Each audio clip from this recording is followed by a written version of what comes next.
Hello and welcome back to Bookish and welcome to Tag Tuesday, and I'm going to do the Vlogmas Tag, which is created by Doris over at All the Books and Shawn the Book Maniac. I'll leave links to both of their videos below, and I was really happy that they said that you didn't have to actually be doing Vlogmas to do the Vlogmas Tag. Yesterday I woke up and thought, you know what, I'm going to do Vlogmas, and I filmed a little bit about me doing something during the day, and I just realized I don't have the energy to do all that vlogging, so maybe when I retire I'll do some vlogging, but I'm just not going to do Vlogmas. So if you don't know, this tag takes the letters in Vlogmas, the 7 letters in Vlogmas, and it has a prompt to go with each of those letters. So the first prompt is V is for voyage, to talk about a book that involves travel.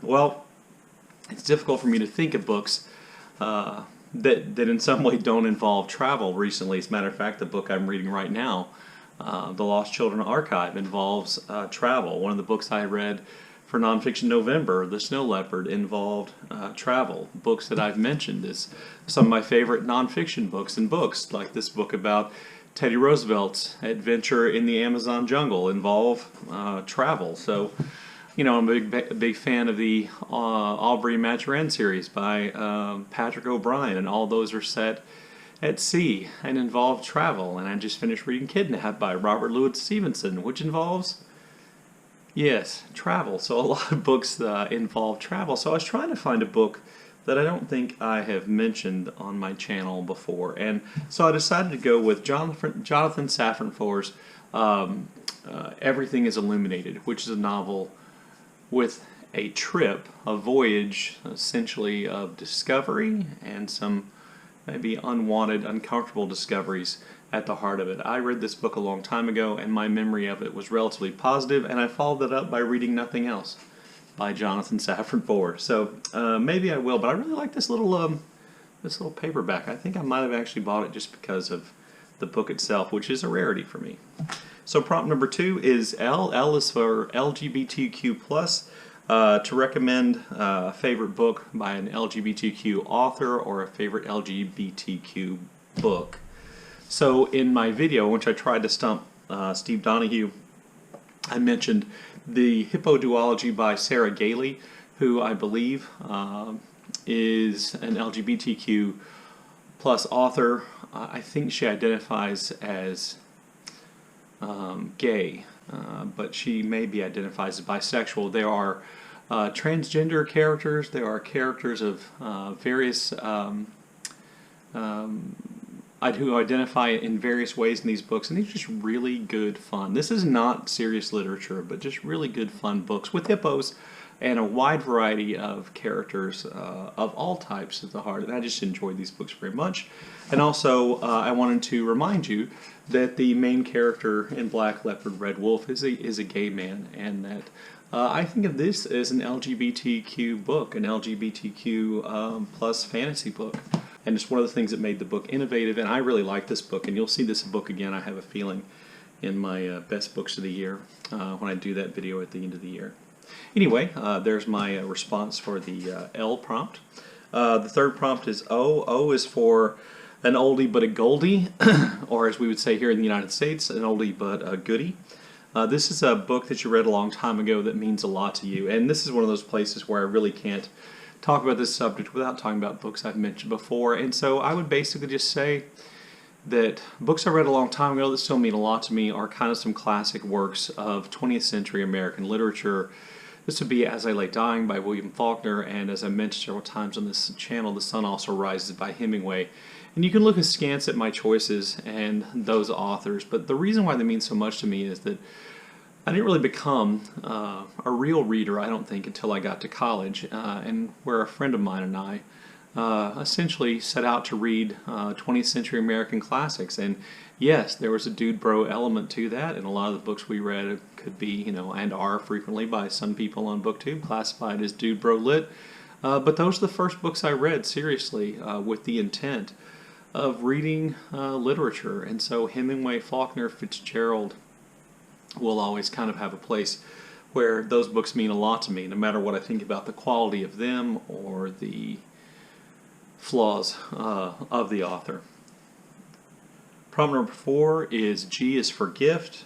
A good or bad experience getting or giving books. So I'm going to go with getting books, and my getting book experiences and gifts are positive ones. One of the things I remembered when I saw this this tag was that I had an Aunt Louise when I was a kid who subscribed me for the Children's Book of the Month Club, and you know, every month I got a book, a kid's book. Some of them, oftentimes, they were kids' hardback books. And I really appreciated that. There's some of those books that I read that I got from that series that still mean a lot to me. And my Aunt Louise also used to give me a book on my birthday. I realized this is Christmas giving, so I also want to mention that probably some of those important books I ever got were given to me by my mother at Christmas in 1978 when I was 12 years old. My mom gave me a box set of the paperbacks of the Lord of the Rings series with The Hobbit, and those books I read, and I've mentioned this so many times. I've read those books over and over again, from about the age of 12 to about the age of 17. See, prompt number 5 is M, and it has to do with mass market paperbacks. Do you like mass market paperbacks or not? And I'm going to say yes, I like them, because of course, David Murphy, I'm a socialist, and anything that says mass or masses, I'm for. And that's not really true. I'm not a socialist, and mass market kind of throws out the whole socialist thing. But I will say that I have an affection for mass market paperbacks, like my copy of 100 Years of Solitude, which somebody vomited on when I was in college. That, you know, these were cheap, affordable, readily available books, oftentimes in kind of classic titles or in titles that you know, other than hardback, you couldn't really afford. I'm old enough to remember the kind of beginning of more of the trade paperback market, where paperbacks got bigger and more expensive and much nicer. And of course, mass market paperbacks have all kinds of problems: the fading paper, the tiny print, the difficulty with the split between the pages, making it difficult to read. But I will always have some affection for the mass market paperback. I'm not saying I'm going to go out and buy any new mass market paperbacks right now. I'm in a position where I don't have to, but it doesn't bother me at all if I'm looking for a specific title at a used bookstore to pick up a mass market paperback and to buy that and to read that. Prompt number 6 is A. A is for all in the family. To discuss whether or not you came from a family of readers, and just kind of talk about your family and reading. And I definitely come from a family of readers. My grandmother on my mother's side was an English teacher, and so her house, where I oftentimes stayed after school in the summer times, other days when my mom had to work as a teacher, was filled with books, and we were free. She had books specifically, you know, kind of for young readers, books about things like the Pony Express or Paul Revere. And I remember reading those books and seeing the books on her shelves. My mother was an English teacher with a master's degree in American literature, and when I was around the 3rd or 4th grade, she began getting that master's degree. And so, you know, she's always been a reader. Her favorite author is Mark Twain. There are Mark Twain statues all over our house. My sister's an English teacher. She's a reader and a big fan of Jane Austen.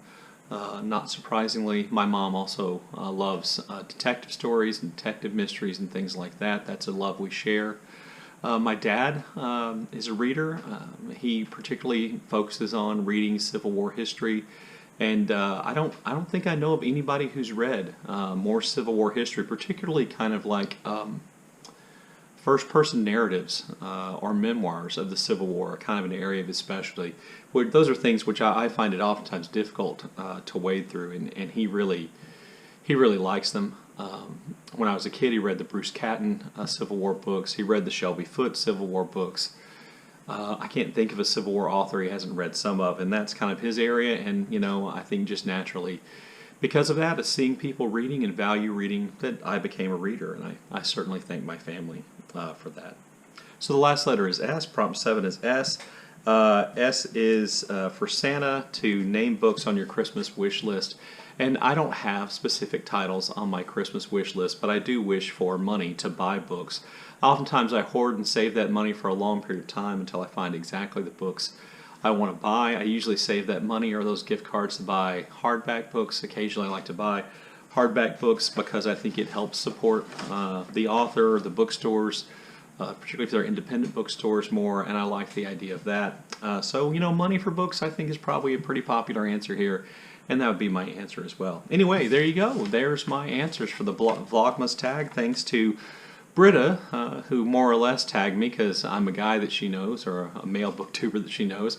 And thanks to both Britta and Shawn for making this tag, particularly making it open to people who just don't have the energy or the creativity.